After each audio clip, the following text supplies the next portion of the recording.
Hello friends! Today we're making a Bridgerton DIY Wisteria dream reading nook area with this awesome tapestry backdrop inspired by episode 3 opening scenes where there's this magical dream happening, and I'm just obsessed. I think it looks so cool. I wanted something in this area anyways that I could kind of make seasonal, and I thought for spring, why not have a beautiful, dreamy wisteria area with great lighting that I can go ahead and read some of those novels while we're all waiting for season 2 and just enjoy the area and the ambiance. Now, I used a lot of what I had on hand, but there's plenty of things I didn't. All of the links will be down below. We're gonna need some cables, some LED bulbs, and some chicken wire, which is actually not wire, it's chicken plastic fencing, which is way easier to work with, zip ties, and this Ansley stand from Shop Wild Things, among other things. Like I said, all of the links will be down below. If you don't have one of these Ansley stands, that's okay. You can make this probably out of PVC, copper, whatever you want. You just need to get a structure.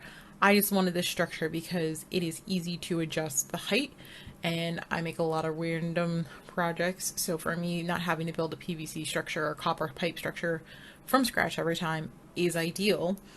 And I really like the flexibility in it. If you aren't familiar with that product or you want to see more, I have a whole video that I've uploaded on how to assemble said stand. It's a new product from them, so I don't think there's a lot of tutorials out yet, so hopefully that will assist some of you if you did get one. But more importantly, you're going to need a structure. Whatever size space you're working with, you're going to custom make probably to that space. The structure is about 5 feet, so it's good for the space that I'm working in. Now, I got this plastic. It is plastic. I know everybody hates plastic these days, but whatever. It is more gentle on your skin than regular chicken wire, but it is a plastic chicken wire essentially. And what we're doing is we're kind of creating a net base, if you will, on the stand so that way our florals can hang. Now, preliminary, just kind of eyeball it. That's really what I'm doing. There's not a right or wrong. Hopefully, if you did your job right overall, you don't really see any of this later on. But I recommend putting those zip ties on the side one, gently and not all the way tighten first until you're sure everything's okay and you don't need to rearrange too much. And then, yeah, whatever structure you have, some level of chicken wire or something across the top is going to be your friend in making this piece nice and full of your silk florals. I would not recommend using any of it. Well, you could use some of this chicken wire with Oasis foam if you were doing this with live florals, but this is intended to be done with silk florals. So we're just going to zip tie in a quicker level here, but you're going to zip tie. I like to start on the ends first and then make sure everything's nice and secure. It's okay if it doesn't lay flat. What I really liked about this plastic chicken wire was that I was able to order it online, so the dimensions that I ordered were pretty similar in width. You can tell there's just a little bit of overage for the structure, the Ansley structure that I'm working with. So I only had a little bit of waste on the, on the corners and whatnot. Like, it really wasn't that much. And what was really nice is I could just use my regular old scissors and cut across the mesh, and boop, we're done. And I can roll it up and use the rest. Now, once the ends are done, I recommend zip tying around the edges. When you're done and all of your zip ties are in, go ahead and give them a quick haircut just so you don't have them sticking out. But I like to leave them in while I'm working just so I can make sure that everything's kind of equally spaced and secured. Now, the corners we're going to fix. Don't worry, we're not leaving them like that. But I'd rather have more zip ties than not enough. So I have 4-inch zip ties here. I used 12-inch around the outside. I don't know why I did. I have 8-inch that were just as easy. But the 4-inch zip ties are really helpful on the corners because you can kind of fold them together, kind of like what you would when you're wrapping a Christmas or holiday present. So it just kind of helps fold them in. So like you can see on the right, that one's kind of sticking out a little bit. That's all we're doing. We're just trying to conceal as much of the chicken wire as possible. But again, don't worry if it doesn't fold flat or have beautiful creases. It's okay. If you put enough floral on, you're not going to see it. So Here's just a close-up so you can see how it got folded in. Super simple. There's, you know, plenty of room for us to change the height of this when we need to. The corners are nice and tucked in, and we're ready to move on to the next step. I just want you guys to see that it's okay if it's not completely flat or even. It is okay. This is super easy, I promise. It looks a lot harder than it is. Alright, so the next step I made way too hard just for myself because I was kind of learning curving, and I'm doing this, I was setting this up by myself obviously, so I just did a little bit at a time when I was raising up the stand so I could put the floral on it. I could have gone a lot higher, a lot quicker. It's not a reflection on the Shop Wild Things creations. It was totally on me just to take it easy. If your stand is pre-made at whatever height you want, then you can skip that step. Now what we're doing here is we're doing floral staging, and I'm trying to figure out what I want. I had my inspiration pictures, you guys saw at the beginning of the video. For whatever reason, you can't tell in this picture, but these are green. I have some white wisteria that I got from Shop Wild Things, and this is their larger one. One of them is called Suki, and I can't remember the other one. I'll make sure the link is down below. I also have some foliage, some grasses, some willows, trying to figure out what I want and what looks good. Now at this point I'm like, okay, my inspiration picture is pretty clearly mostly white wisteria with some dark brown branches. There's not really a lot of green foliage or any color in there. You just get nice warm, and I think that's why you get such nice warm glowing vibes from those lights in the scene. So immediately I'm like, okay, we need to take out the grasses and the green wisteria. And I really enjoyed in the inspiration picture from that moment in the scene, there's a lot of shape to it. So I found this awesome backdrop, which, I mean, it could not be more perfect except for the fact that even though I read the dimensions online, they're just a little off for the backdrop that I have. They make this backdrop in several sizes. I thought this one was going to be was going to fit. It didn't. It was very close, but nevertheless, with my structure, because it was metal, I was able to use heavy metal magnets, and it was just a little wonky on one side, so I left the side where my chair is going to be the side that's a little off, because I'll be sitting in it. I won't mind. So we got to work on the lights next, right? Those are the next important thing. So with my structure, I went ahead and cut into the plastic chicken wire and put my light strand through, and I got a specialty light strand, and I had taken the bulb off obviously before I cut it, and slid the socket essentially through. And then once the socket was at a good height, I just screwed the bulb in. And what's nice about these strands is, especially in a setup like this, is I can play with the height of them, and I can play with the depth of them, and I will link to everything below.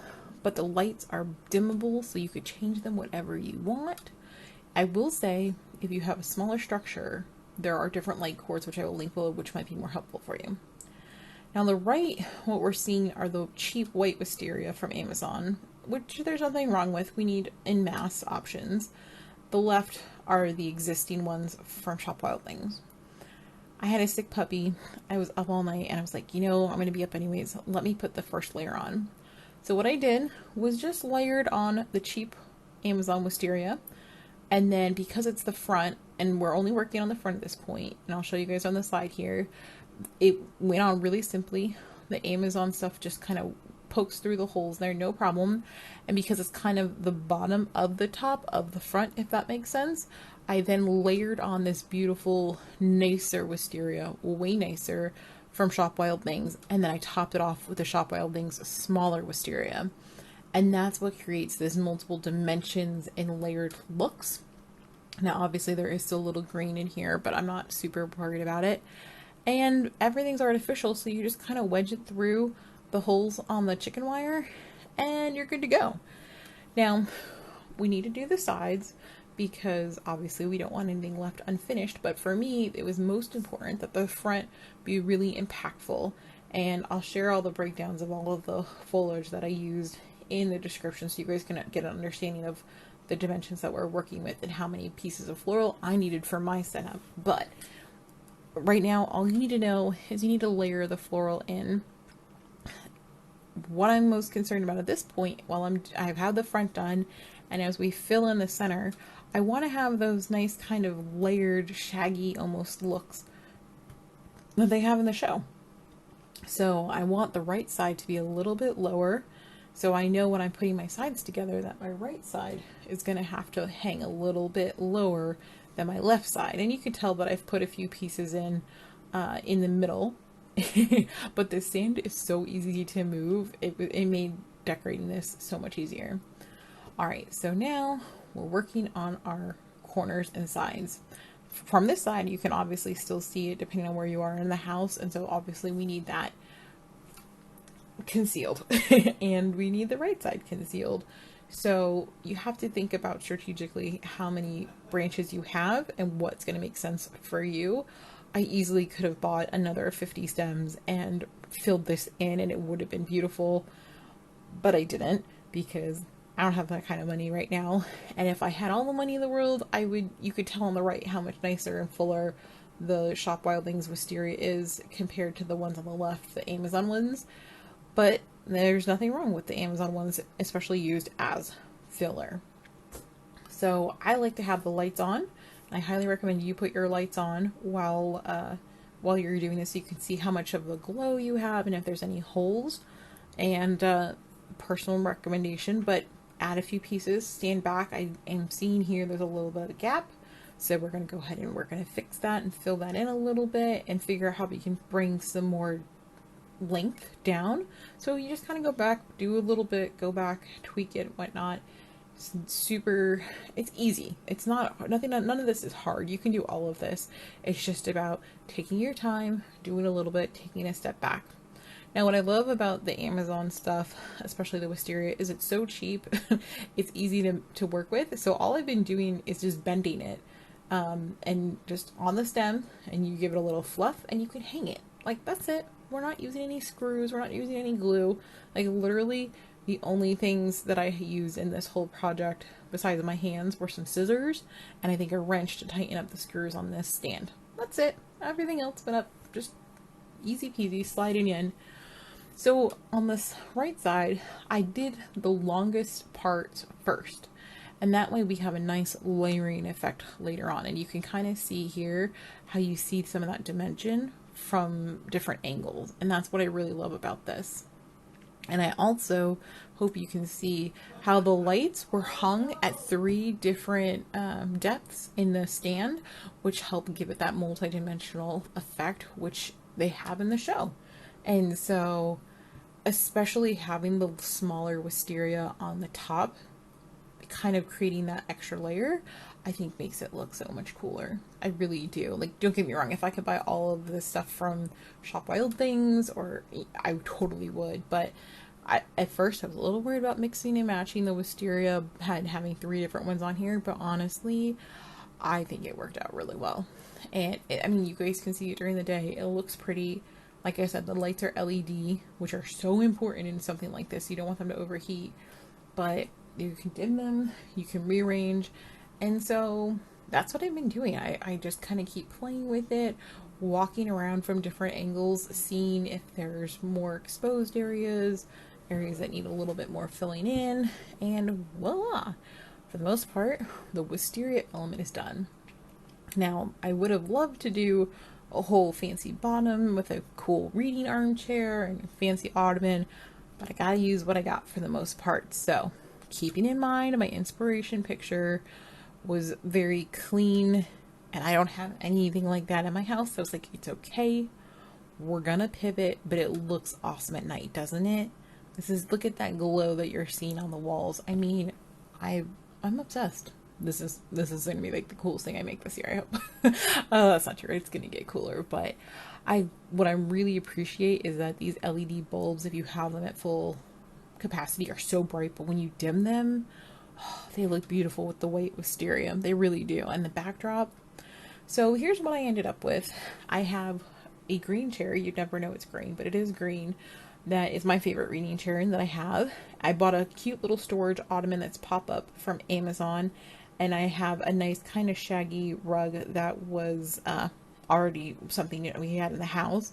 And is it an exact match? No, of course, because I don't have white columns and wood floors. But if we're looking at a half a tree here and a half a tree here, I mean, for a DIY version, kind of on a budget, that's not bad.